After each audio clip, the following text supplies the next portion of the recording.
une analyse très lucide et très intéressante de la manière dont se reconfigure le monde de la technique, indépendamment, c'est en ça que c'est intéressant, de la couleur des maillots des différentes équipes sur le terrain. C'est-à-dire qu'il explique la reconfiguration du monde de la technique et par la technique, que ce soit dans le nazisme, dans l'américanisme, dans le communisme ou dans le libéralisme. Ça, c'est dans les Beiträge.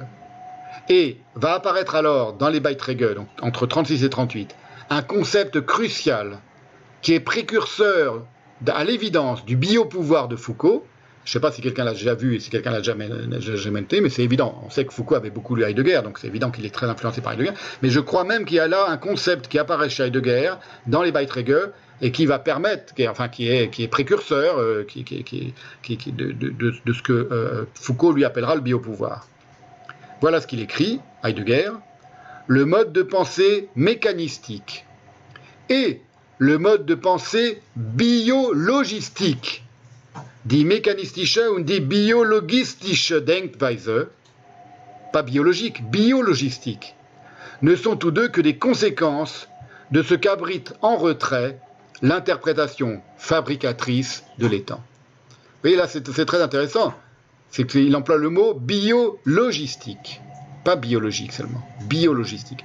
Le mode de pensée mécanistique et le mode de pensée biologistique, donc il met en rapport les uns les autres. Il faut savoir que sa pensée du biologique et de la biologistique, sa critique de la biologistique, il la fonde et il la construit à Heidegger en ayant sous les yeux le discours de la race et raciste des nazis. Et c'est très, très clairement dit et compris et mis en avant dans les cahiers noirs ou dans les Beiträge. C'est en examinant et en comprenant ce que est en train de faire, entre autres, le nazisme, il se passe exactement la même chose au même moment dans ce qu'il appelle lui l'américanisme, le racisme américain par exemple, pendant la guerre et jusqu'à aujourd'hui d'ailleurs, le racisme contre les Noirs, dont se sont inspirés les nazis en partie, puisque Hitler, dans Mein Kampf, évoque la manière dont les Blancs américains ont su gérer leur population noire, avec admiration. Cette sous-pensée raciste, elle est à l'origine de la pensée biologistique du monde contemporain. Toujours pour vous rappeler cette phrase de Lacan, et c'est Heidegger qui le manifeste le plus puissamment, que les nazis étaient des précurseurs. Et dans le rapport, pour revenir à nos moutons contemporains, dans le rapport au corps, dans le rapport à la santé et dans le rapport à la gestion des populations aujourd'hui, à la santé des populations mondiales, par les gouvernements planétarisés, par les gouvernants planétarisés, on est en plein dans une biologistique d'origine nazie, d'origine technique.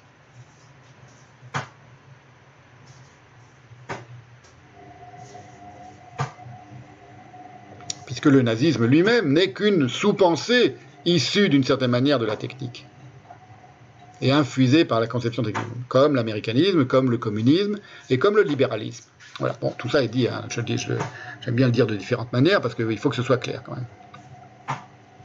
Et après-guerre, en 1951, je reviens au séminaire de Zurich, donc je fais des petits zigzags à ma manière entre les textes de toute cette période de Heidegger, maintenant qu'on a vu que tout s'originait dans Être étant et dans la pensée du on de Heidegger, de la dictature du on dans Être étant.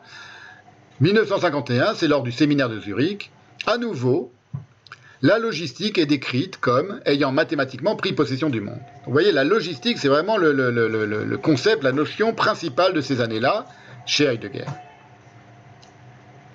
La logistique, écrit-il, est si perfectionnée qu'elle joue dans la recherche mathématique, entre parenthèses, machines à calculer et ordinateurs, au pluriel, un rôle immense.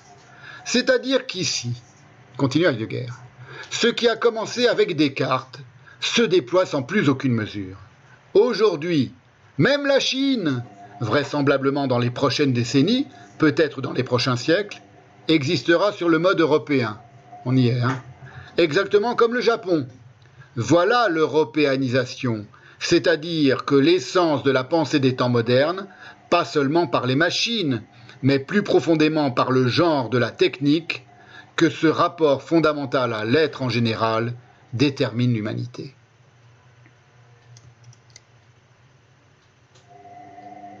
Voilà, on ne peut pas le dire plus nettement.